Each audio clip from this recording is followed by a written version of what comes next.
مولاي صل وسلم دائما أبدا على حبيبك خير الخلق كلهم مولاي صل وسلم دائما أبدا على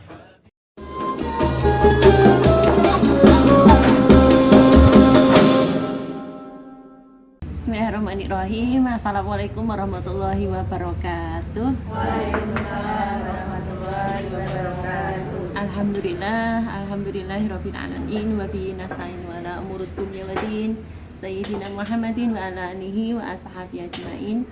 Amsayna ala fitratil Islam wa kalimatil ikhlas wa ala nabiyina Muhammadin sallallahu alaihi wasallam wa la milati abina Ibrahim hanifa wa ma kana minal musyrikin walladzi anzala sakinata fi qulubil mu'minin liyazdadu imanan ma'a imanihim walillahi junudus samawati wal ardi wa kana Allahu aliman hakiman. Alhamdulillah ibu-ibu yang dirahmati Allah, sore ini kita masih bisa bertemu. Syukur alhamdulillah, senantiasa kita panjatkan kehadirat Allah yang sudah memberikan banyak sekali nikmat iman, nikmat sehat, kesempatan untuk bisa bertemu dengan bulan Ramadan yang penuh berkah dan mulia ini. Semoga kita semuanya bisa mendapatkan keutamaan dan keberkahan di bulan Ramadan tahun ini. Salawat dan salam semoga juga tercurah dan terlimpah pada junjungan kita Rasulullah Muhammad SAW yang sudah memberikan keteladanan bagaimana mengisi bulan Ramadan ini dengan baik. Ibu-ibu yang dirahmati Allah,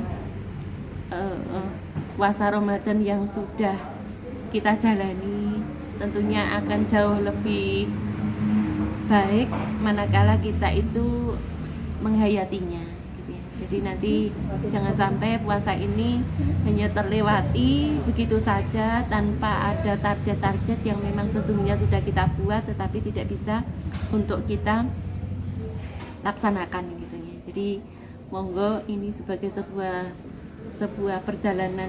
Jadi wis beberapa kali kita menemui bulan Ramadan, tetapi semoga Ramadan kali ini nanti memang berbeda dari Ramadan-Ramadan yang sudah kita laksanakan selama ini. Kenapa kok kemudian Ramadan itu menjadi satu ibadah yang bisa menjadikan kita itu bertakwa ya. Satu ayat yang sangat kita hafal gitu ya, bagaimana di dalam surat Al-Baqarah 183 itu bahwa kita diwajibkan untuk berpuasa itu agar kita menjadi orang-orang yang bertakwa. Kenapa kok bukan ibadah-ibadah yang lainnya, bukan ibadah haji, bukan ibadah sholat, bukan ibadah zakat gitu ya. Karena memang waktu puasa itu waktunya lebih panjang gitu kan, dinyatakan dalam satu bulan selama bulan Ramadan. Nek sholat paling suwe ya pirang menit gitu ya. Sak juz sunake berapa menit gitu ya. Atau mungkin zakat itu juga berapa nggak sampai lah 1 jam ya kita sudah menyelesaikan ibadah zakat.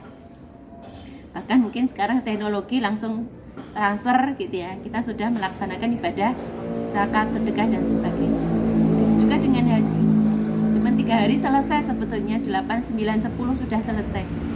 Tetapi tidak dengan ibadah Ramadan yang 1 bulan harus sudah kita lakukan ya dengan penuh ya, tidak ada yang boleh nganyang aku mau sepertiga saja atau setengah saja, nggak bisa. Kita semuanya melaksanakan ibadah Ramadan ya sudah 1 bulan gitu. Maka sesungguhnya ada beberapa hikmah yang Allah inginkan untuk bisa kita laksanakan di antara hikmah-hikmah yang lainnya ya, saya sampaikan 3 saja gitu ya. Hikmah yang bisa kita ambil bersama bagaimana bulan Ramadan itu sebagai sebuah syahrut tarbiyah, bulan pendidikan untuk kita sebagai orang-orang mukmin. Yang pertama sebagai training keikhlasan.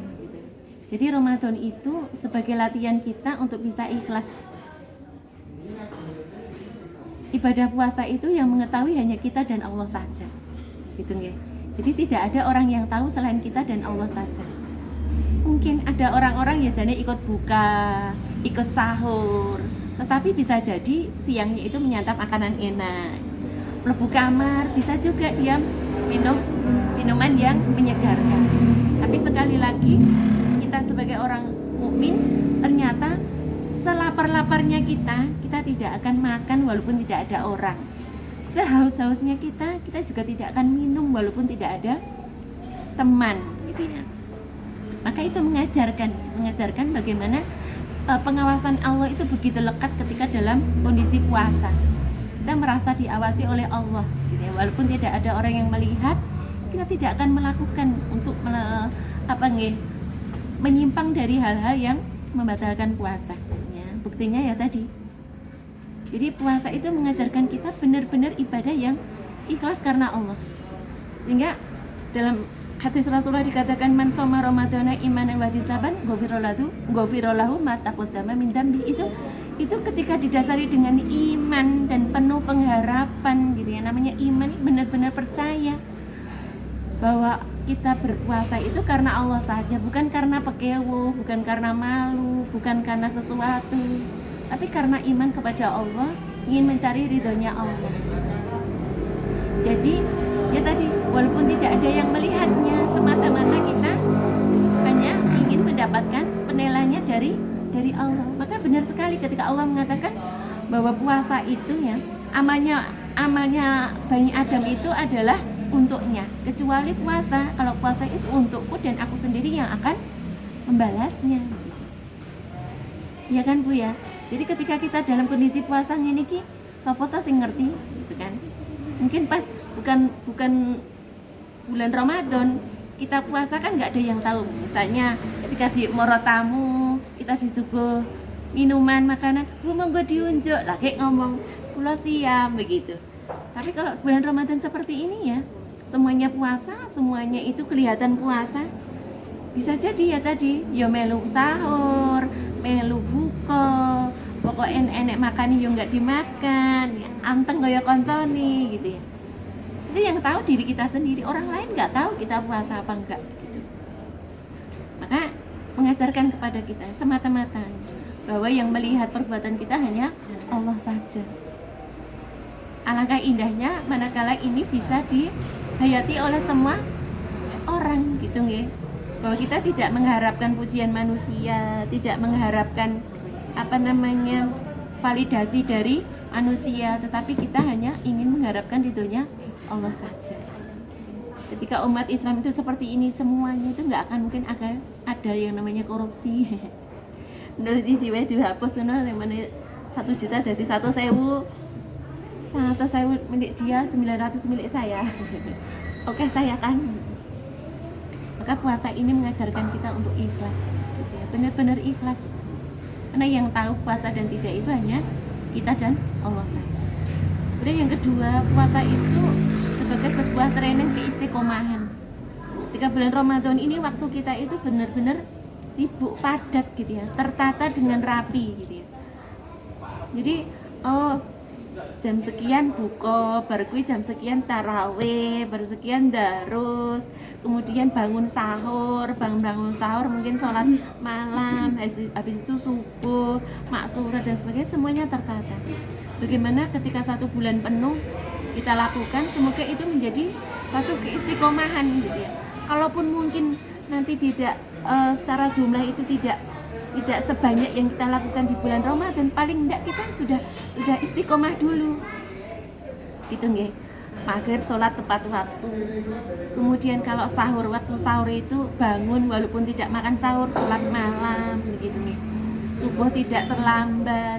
Jadi istiqomah mengajarkan kita bahwa waktu-waktu itu, waktu-waktu yang istijabah itu perlu untuk kita prioritaskan gitu nih. Jadi kita diajarkan selama 1 bulan penuh kan, orang enek kan ya sing buka itu aku kok tak buka isak wae. Walaupun diperbolehkan ya, tapi kan adabnya menyegerakan berbuka. Lah aku rasa sahur, akhirnya kemudian kita ditegur dengan sebuah hadis gitu ya, bahwa makan sahur itu lebih utama walaupun hanya dengan seteguk air. Akhirnya kan karena ada hadis itu, Mbak Arpo nggak selera makan, akhirnya bangun minum mungkin ya, nggak makan. Tapi saya yakin ibu-ibu yang ada di sini ini mesti ketika sahur nggak cuma makan sahur, mesti sholat kan nggih ngoten kan.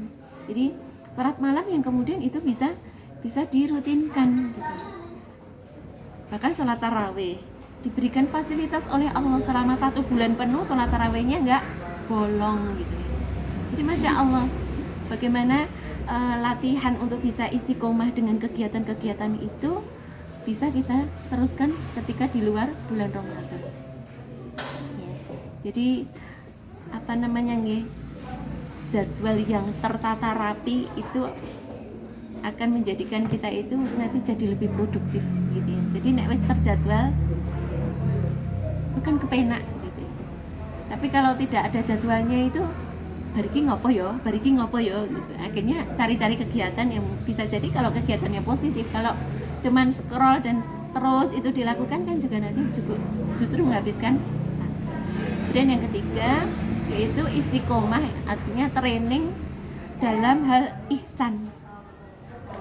Di bulan Ramadan kita dianjurkan untuk banyak beramal gitu ya. Karena amalnya itu nanti akan dilipat gandakan. Sedekah dilipat gandakan, amalan sunnah jadi seperti amalan wajib. Ayo berlomba-lomba untuk satu kali Ramadan ini bisa khatam berapa kali gitu ya. Ibu sudah khatam berapa kali kah? Ada yang sudah 5 kali? Oh dereng. 4? Alhamdulillah. Nanti dapat riwet Bu. Ya hampir 5, Masya Allah gitu ya. Ketika bulan Ramadan kita bisa optimal. Buktinya kita bisa khatam beberapa kali ketika bulan Ramadan. Kita bisa bersedekah melebihi di luar bulan Ramadan. Kita bisa sholat malam setiap hari. Kita bisa sholat duha tidak bolong. Bahkan semua amalan-amalan baik itu ternyata bareng awake dhewe dipleter itu ternyata yo iso laksanakannya gitu. Artinya sesungguhnya kita itu memang butuh untuk di-push gitu ya. butuh untuk didorong gitu ya. Ya, jadi dan ternyata di bulan Ramadan ini kita mampu melejit semuanya gitu ya. Ya ini tadi ya contohnya bisa bagi takjil. Mbok yo engko bagi takjile ora mau pas bulan Ramadan ya, nanti pas Arafah ganti gitu, Senin Kemis atau apa, nanti tidak dirutinkan seperti itu. Jadi monggo gitu ya. Jadi sesungguhnya bulan Ramadan ini sebagai sebuah latihan kita bersama untuk bisa mengoptimalkan segala potensi yang kita miliki, potensi kebaikan-kebaikan kita. Itu tadi tilawahnya, maksurote gitu kan ya. Kemudian sholat malamnya dan semua amal kebaikannya ternyata semuanya itu bisa di puncaknya ketika bulan Ramadan. Ya, ternyata kita bisa seperti itu. Lah gini ya jane iso. Ngopo kok nek ora Ramadan kae? Nah ternyata kenapa ra iso? Ternyata ada malasnya. Saitone metu gitu. Iya, kadang-kadang ya kita sendiri kadang-kadang juga berat gitu ya. Jadi Masya Allah, semoga kita bisa ya, ternyata kita jadi Wonder Woman di kala bulan Ramadan. Ternyata kita bisa optimal. Kalau di penilaian itu kita bisa excellent, bisa mumtaz gitu ya, seperti itu di bulan Ramadan. Jadi nek dipaksa itu ternyata kita yo bisa. Maka ini menjadi sebuah latihan bersama. Semoga nanti apa yang kita perjuangkan ini somben ki yo bisa seperti itu. Paling ora ndek wingi ketika sebelum bulan Ramadan itu biasanya saiki iso 5 kali, paling ora iya sesuk ketika di luar Ramadan iki ya jomo pisan meneh gitu ya. Paling ora ya naik jadi 2 kali lah gitu ya. Atau 3 kali. Lah saiki Ramadan iki sampai 5 loh ya. Masa sesuk ping pisan neh baline gitu. Mandilan jus. Gitu ya. Iya.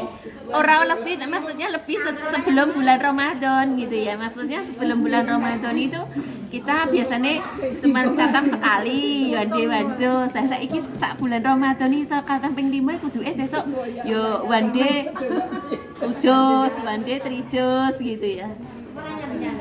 Gitu.